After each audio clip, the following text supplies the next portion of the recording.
आप सभी को मेरा सादर प्रणाम। आज की कहानी है मुंशी प्रेमचंद के द्वारा लिखी हुई कहानी सदगति। दुखी चमार द्वार पर झाड़ू लगा रहा था और उसकी पत्नी झुरिया घर को गोबर से लीप रही थी। दोनों अपने अपने काम से फुर्सत पा चुके थे तो चमारिन ने कहा, तो जाके पंडित बाबा से कह आओ ना, ऐसा ना हो कहीं चले जाए। दुखी, हाँ जाता हूँ, लेकिन यह तो सोच बैठेंगे किस चीज़ पर। झुरिया, कहीं से खटिया न मिल जाएगी, ठकुराने से मांग लाना। दुखी, तू तो कभी कभी ऐसी बात कह देती है कि देह जल जाती है। ठकुराने वाले मुझे खटिया देंगे? आग तक तो घर से निकलती नहीं, खटिया देंगे। कह थाने में जाकर एक लोटा पानी मांगूं तो न मिले। भला खटिया कौन देगा? हमारे उपले सेठी भूसा लकड़ी थोड़ी ही है कि जो चाहे उठा ले जाए। ले अपनी खटोली धोकर रख दे, गर्मी के तो दिन हैं, उनके आते आते सूख जाएगी। झुरिया, वो हमारी खटोली पर बैठेंगे नहीं, देखते नहीं कितने दिन धर्म से रहते हैं। दुखी ने जरा चिंतित होकर कहा, हाँ यह बात तो है। महुए के पत्ते तोड़कर एक पत्तल बना लूं तो ठीक हो जाए। पत्तल में बड़े बड़े आदमी खाते हैं, वह पवित्र है। ला तो डंडा, पत्तल तोड़ लूं। झुरिया, पत्तल मैं बना लूँगी, तुम जाओ, लेकिन हाँ सीधा उन्हें भी तो देना होगा। अपनी थाली में रख दूँ? दुखी, कहीं ऐसा गजब न करना, नहीं तो सीधा भी जाए और थाली भी फूटे। बाबा थाली उठाकर पटक देंगे। उनको बड़ी जल्दी विरोध चढ़ जाता है। क्रोध में पंडिताइन तक को नहीं छोड़ते। लड़के को ऐसा पीटा कि आज तक हाथ टूटा लिए फिरता है। पत्तल में सीधा भी देना, हाँ मुदा तो छूटा छूना मत। झूरी, गुड़ की लड़की को लेकर शाह की दुकान से सब चीज़ें लेते आना। सीधा भरपूर हो, सेर भर आटा, सेर भर चावल, पाव भर दाल, आधा पाव घी, नून, हल्दी और पत्तल में एक किनारे 4 आने पैसे रख देना। गुड़ की लड़की न मिले तो भुर्जिन के हाथ पर जोड़ कर ले आना। तो कुछ मत छूना, नहीं तो गजब हो जाएगा। इन बातों की ताकीद करके दुखी ने लकड़ी उठाई और घास का एक बड़ा सा गट्ठा लेकर पंडित जी से अर्ज करने चला। खाली हाथ बाबा जी की सेवा में कैसे जाता? नजराने के लिए उसके पास घास के सिवाय और था ही क्या। उसे खाली देखकर तो बाबा दूर से ही धुतकारते। पंडित घासीराम ईश्वर के परम भक्त थे। नींद खुलते ही ईशोपासन में लग जाते थे। मुँह हाथ धोते 8 बजते, तब असली पूजा शुरू होती, जिसका पहला भाग भंग की तैयारी थी। उसके आधे घंटे तक चंदन रगड़ते, फिर आईने के सामने तिनके पर माथे से तिलक लगाते। चंदन की 2 रेखाओं के बीच लाल रोरी की बिंदी होती थी। फिर छाती पर, बाहों पर चंदन की गोल गोल मुद्रिकाएं बनाते। फिर ठाकुर जी की मूर्ति निकालकर उसे नहलाते, चंदन लगाते, फूल चढ़ाते, आरती करते, घंटी बजाते। 10 बजते बजते वह पूजन से उठते और भंग छान कर बाहर लाते। तब तक 2-4 यजमान द्वार पर आ जाते। ईशोपासन का तत्काल फल मिल जाता। वही उनकी खेती थी। आज वह पूजन गृह से निकले तो देखा दुखी चमार घास का एक गट्ठा लिए बैठा है। दुखी उन्हें देखते ही उठ खड़ा हुआ और साष्टांग दंडवत करके हाथ बांध कर खड़ा हो गया। यह तेजस्वी मूर्ति देखकर उनका हृदय श्रद्धा से परिपूर्ण हो गया। कितनी दिव्य मूर्ति थी। छोटा सा गोल मटोल आदमी, चिकना सिर, फूले गाल, ब्रह्म तेज से प्रदीप्त आंखें, रोरी और चंदन देवताओं की प्रतिभा का प्रदान कर रही थी। दुखी को देखकर श्रीमुख से बोले, आज कैसे चला रे दुखिया?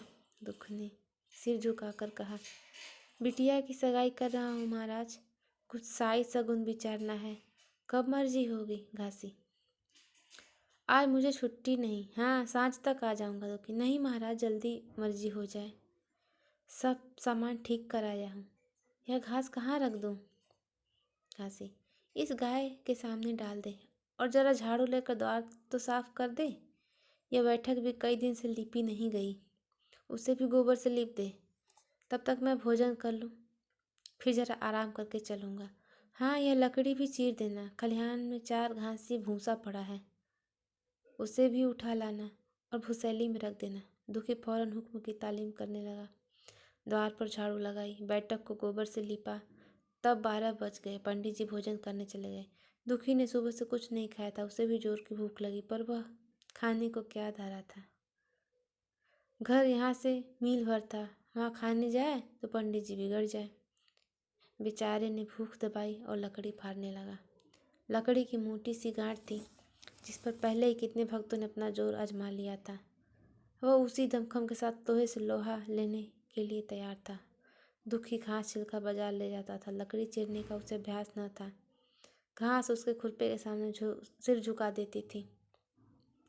यहाँ कस कस कर कुल्हाड़ी का भरपूर हाथ लगाता था, पर उस गांठ पर निशान तक न पड़ता था। कुल्हाड़ी उचट जाती थी। पसीने में तर था, हाँफता था, थक कर बैठ जाता था, फिर उठता था। हाथ उठाए न उठते, पाँव कांप रहे थे, कमर न सीधी होती थी, आंखों तले अंधेरा हो रहा था, सिर में चक्कर आ रहे थे, तितलियां उड़ रही थी, फिर भी अपना काम किए जाता था। अगर एक चिलम तंबाकू पीने को मिल जाती तो शायद कुछ ताकत आती। उसने सोचा, यहाँ चिलम और तंबाकू कहाँ से मिलेगी? ब्राह्मणों का पूरा है। ब्राह्मण लोग हम नीच जातों की तरह तंबाकू थोड़े ही पीते हैं। सहसा उसे याद आया कि गांव में गुड़ भी रहता है, उसके यहाँ जरूर चिलम तंबाकू होगी। तुरंत उसके घर दौड़ा। खैर, मेहनत सुफल हो, तंबाकू भी दी और चिलम भी, पर वहाँ आग न थी। दुखी ने कहा, आग की चिंता न करो भाई, मैं जाता हूँ, पंडित जी के घर से आग मांग लूँगा, वहाँ तो अभी रसोई बन ही रही थी। यह कहता हुआ दोनों चीज़ें लेकर चला आया और पंडित जी के घर में रौठे के सामने द्वार पर खड़ा होकर बोला, मालिक, रच के आग मिल जाए तो चिलम पी लें। पंडित जी भोजन करते। पंडिताइन ने पूछा, यह कौन आदमी आग मांग रहा है?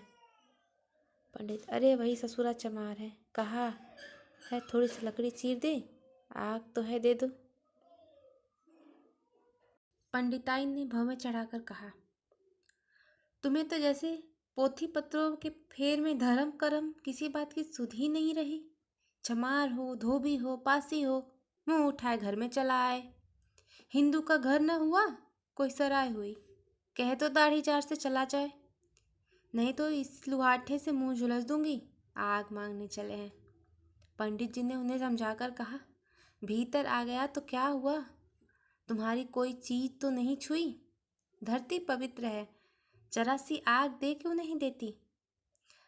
काम तो हमारा ही कर रहा है, कोई लेवनिया यही लकड़ी फाड़ता तो कम से कम 4 आने लेता। पंडिताइन ने गरज कर कहा, वह घर में आया क्यों? पंडित ने हार कर कहा, ससुरे का भाग था, और क्या? पंडिताइन, अच्छा, इस बखत तो आग दिए देती हूँ, लेकिन फिर जो इस तरह घर में आएगा तो उसका मुंह ही जला दूंगी। दुखी के कानों में इन बातों की भनक पड़ रही थी। पछता रहा था, नाहक आया। सच तो कहती हैं, पंडित के घर में चमार कैसे चला आया? बड़े पवित्र होते हैं यह लोग, तभी तो संसार पूजता है, तभी तो इतना मान है।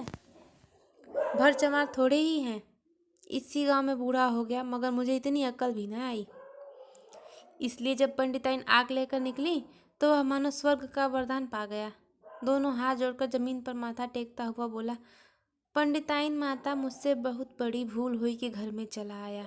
चमार की अकल ही तो ठहरी, इतने मूर्ख न होते तो लात क्यों खाते? पंडिताइन चिमटे से आग पकड़ कर लाई थी। 5 हाथ की दूरी से घूंघट की आड़ से दुखी की तरफ आग फेंकी। आग की बड़ी सी चिंगारी दुखी के सिर पर पड़ गई। जल्दी से पीछे हटकर सिर के झोंटे देने लगा। उसने मन में कहा, यह एक पवित्र ब्राह्मण के घर को अपवित्र करने का फल है। भगवान ने कितनी जल्दी फल दे दिया। इसी से तो संसार पंडितों से डरता है और सबके रुपए मारे जाते हैं। ब्राह्मण के रुपए भला कोई मार ले तो घर भर का सत्यानाश हो जाए। पाँव गलगल कर गिरने लगे। बाहर आकर उसने चीलम पी और फिर कुल्हाड़ी लेकर जुट गया। खटखट की आवाज़ें आने लगी। उस पर आग पड़ गई तो पंडिताइन को कुछ उस पर दया आ गई। पंडित जी भोजन करके उठे तो बोले, इस चमरबा को भी कुछ खाने को दे दो, बेचारा कब से काम कर रहा है, भूखा होगा। पंडित जी ने प्रस्ताव को व्यवहारिक क्षेत्र से दूर समझकर पूछा, रोटियां हैं? पंडिताइन, 2-4 बच जाएंगी। पंडित, 2-4 में क्या होगा, चमार है, कम से कम सेर भर चढ़ा जाएगा। पंडिताइन कानों पर हाथ रखकर बोली, अरे बाप रे, सेर भर? तो फिर रहने दो। पंडित जी ने अब शेर बनकर कहा, कुछ भूसी चोकर हो तो आटे मिलाकर 2 लिट्ठा ठोक दो, साले का पेट भर जाएगा। पतली रोटियों से इन नीचों का पेट नहीं भरता, इन्हें तो ज्वार का लिट्टा चाहिए। पंडिताई ने कहा, अब जाने भी दो, धूप में कौन मरे। दुखी ने चीलम पीकर फिर कुल्हाड़ी संभाली। दम लेने से जरा हाथों में ताकत आ गई थी। कोई आधा घंटा तक फिर कुल्हाड़ी चलाता रहा, फिर बेदम होकर वहीं सिर पकड़ के बैठ गया। इतने में वही गोड़ आ गया। बोला, क्यों जान देते हो बूढ़े दादा, तुम्हारे फाड़े या गांठ न फटेगी, नाहक हकलान होते हो। दुखी ने माथे का पसीना पोंछकर कहा, अभी गाड़ी भर भूसा ढोना है भाई। गुण, कुछ खाने को मिला कि काम ही कराना जानते हैं, जाके मांगते क्यों नहीं। दुखी, कैसी बात करते हो चिखुरी, बामहन की रोटी हमको पचेगी। गुण, पचने को पच जाएगी, पहले मिले तो। मूछों पर ताव देकर भोजन किया और आराम से सोए। तुम्हें लकड़ी फाड़ने का हुक्म लगा दिया। जमींदार भी कुछ खाने को देता है, हाकिम भी बेकार लेता है तो थोड़ी बहुत मजूरी देता है। यह उनसे भी बढ़ गए हैं, उस पर धर्मात्मा बनते हैं। दुखी, धीरे धीरे बोलो भाई, कहीं सुन ले तो आफत आ जाए। यह कहकर दुखी फिर संभल पड़ा और कुल्हाड़ी की चोट मारने लगा। चिकुरी को उस पर दया आई, आकर कुल्हाड़ी उसके हाथ से छीन ली और कोई आधा घंटे खूब कस कस कर कुल्हाड़ी चढ़ाई, पर गांठ में एक दरार भी न पड़ी। तब उसने कुल्हाड़ी फेंक दी और यह कहकर चला गया, तुम्हारे फाड़े यह न फटेगी, जान भले निकल जाए। दुखी सोचने लगा, बाबा ने यह गांठ कहाँ रख छोड़ी थी कि फाड़े नहीं फटती, कहीं दरारें तक तो नहीं पड़ती। मैं कब तक इसे चीरता रहूँगा। अभी घर पर 100 काम पड़े हैं, कार परोजन का घर है, एक न एक चीज़ घटी ही रहती है, पर इन्हें इसकी क्या चिंता। चलूँ जब तक भूसा ही उठा लाऊं, कह दूंगा बाबा आज तो लकड़ी नहीं फटी, कल आकर फाड़ दूंगा। उसने झौवा उठाया और भूसा ढोने लगा। खलियान यहाँ से 2 फरलांग से कम न था। अगर झौवा खूब भर भर कर लाता तो काम जल्दी खत्म हो जाता। फिर झौवे को उठाता कौन, अकेले भरा हुआ झौवा उससे न उठ सकता था, इसलिए थोड़ा थोड़ा लाता था। 4 बजे कहीं भूसा खत्म हुआ। पंडित जी की नींद भी खुली, मुँह हाथ धोया, खान पान खाया और बाहर निकले। देखा तो दुखी झौवा सिर पर रखे सो रहा है। जोर से बोले, अरे दुखिया, तू तो सो रहा है, लकड़ी तो अभी ज्यों की त्यों पड़ी हुई है, इतनी देर तू करता क्या रहा। मुट्ठी भर भूसा ढोने में सांझ कर दी, उस पर सो रहा है। उठा ले कुल्हाड़ी और लकड़ी फाड़। तुझसे जरा सी लकड़ी नहीं फटती, फिर भी साइत वैसे नहीं निकलेगी, मुझे दोष मत देना। इसी से कहा है कि नीच के घर में खाने को हुआ और उसकी आंख बदली। दुखी ने फिर कुल्हाड़ी उठाई। जो बातें पहले सोच रखी थी वह सब भूल गई। पेट पीठ में धंसा जाता था। आज सवेरे जलपान तक न किया था, अवकाश ही न मिला, उठता ही मालूम पड़ता होता था। जी डूबा जाता था, पर दिल को समझा कर उठा। पंडित हैं, कहीं साइड ठीक न विचारे तो फिर सत्यानाश ही हो जाए। जब भी तो संसार में इतना मान है, साइड का ही तो सब खेल है, जिसे चाहे बिगाड़ दे। पंडित जी गांठ के पास आकर खड़े हो गए और बढ़ावा देने लगे। हाँ, मार कस के और मार कस के, अबे जोर से मार, तेरे हाथ में तो जैसे दम ही नहीं है, लगा कस के, खड़ा सोचने क्या लगता है। और हाँ, बस फटा ही चाहती है, दे उसी दरार में। दुखी अपने होश में न था, न जाने कौन सी गुप्त शक्ति उसके हाथों को चला रही थी। वह थकान, भूख, कमजोरी सब मानो भाग गई। उसे अपने बाहुबल पर स्वयं आश्चर्य हो रहा था। एक एक चोट वज्र की तरह पड़ती थी। आधा घंटे तक वह इसी उन्माद की दशा में हाथ चलाता रहा, यहाँ तक कि लकड़ी बीच से फट गई और दुखी के हाथ से कुल्हाड़ी छूटकर गिर पड़ी। इसके साथ वह भी चक्कर खाकर गिर पड़ा। भूखा प्यासा थका हुआ शरीर जवाब दे गया। पंडित जी ने पुकारा, उठ के 2-4 हाथ और लगा दे, पतली पतली चैलियाँ हो जाएं। दुखी न उठा। पंडित जी ने अब उसे दिख करना उचित न समझा। भीतर जाकर बूटी छानी, शौच गए, स्नान किया और पंडिताई बाना पहनकर बाहर निकले। दुखी वहीं पड़ा हुआ था। जोर से पुकारा, अरे क्या पड़े ही रहोगे दुखी? चलो तुम्हारे ही घर चल रहा हूँ। सब सामान ठीक ठीक है ना? दुखी फिर भी न उठा। अब पंडित जी को कुछ शंका हुई। पास से जाकर देखा तो दुखी अकड़ा पड़ा हुआ था। बदहवास होकर भागे और पंडिताइन से बोले, दुखिया तो जैसे मर गया। पंडिताइन हकबकाकर बोली, वह तो अभी लकड़ी चीर रहा था ना? पंडित, हाँ, चीरते चीरते मर गया होगा। अब क्या होगा? पंडिताइन ने शांत होकर कहा, होगा क्या? चमरौने में कहला भेजो, मुर्दा उठा ले जाए। एक क्षण में गांव भर में खबर हो गई। पूरे ब्राह्मणों की ही बस्ती थी। केवल एक घर गुड़ का था।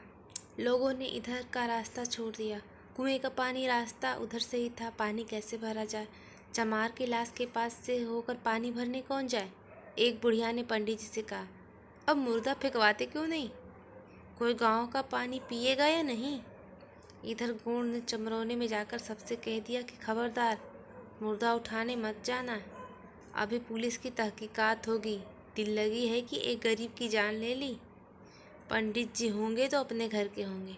लाश उठाओगे तो तुम भी पकड़े जाओगे। इसके बाद ही पंडित जी पहुँचे, पर चमरौने का कोई आदमी लाश उठाने को तैयार न हुआ।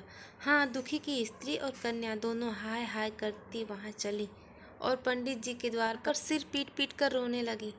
उनके साथ 10-5 चमारिनें और थी। कोई रोती थी, कोई समझाती थी, पर चमार एक भी न था। पंडित जी ने चमारों को बहुत धमकाया, समझाया, मिन्नतें की, पर चमारों के दिल पर पुलिस का रौब छाया हुआ था। एक भी न मिनका। आखिर निराश होकर लौट आए।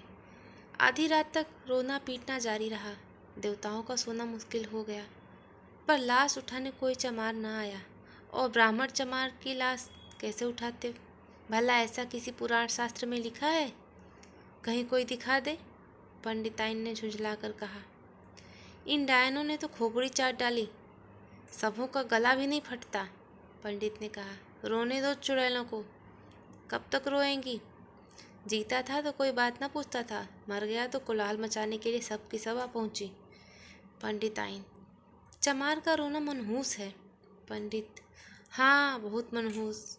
पंडिताइन, अभी से दुर्गंध उठने लगी। पंडित, चमार था ससुरा की नहीं? साथ असाथ किसी का विचार है इन सबों को? पंडिताइन, इन सबों को घिन भी नहीं लगती। पंडित, भ्रष्ट हैं सब। रात तो किसी तरह कटी, मगर सवेरे भी कोई चमार न आया। चमारनी भी रो पीट कर चली गई।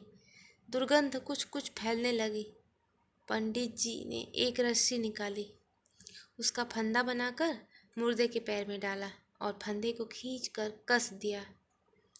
अभी कुछ कुछ दूध लगा था। पंडित जी ने रस्सी पकड़कर लाश को घसीटना शुरू किया और गांव के बाहर घसीट ले गए। वहां से आकर तुरंत स्नान किया, दुर्गा पाठ पढ़ा और गंगा जल छिड़का। उधर दुखी की लाश को खेत में गीदड़ और गिद्ध, कुत्ते और कौवे नोच रहे थे। यही जीवन पर्यंत की भक्ति, सेवा और निष्ठा का पुरस्कार था। कहानी सदगति यहीं पर समाप्त होती है। तो आप लोगों ने देखा, इस कहानी में एक दुष्ट ब्राह्मण के द्वारा एक दलित पर अत्याचार की कहानी है। आप लोगों को ये कहानी कैसी लगी? कृपया हमें ज़रूर बताएं।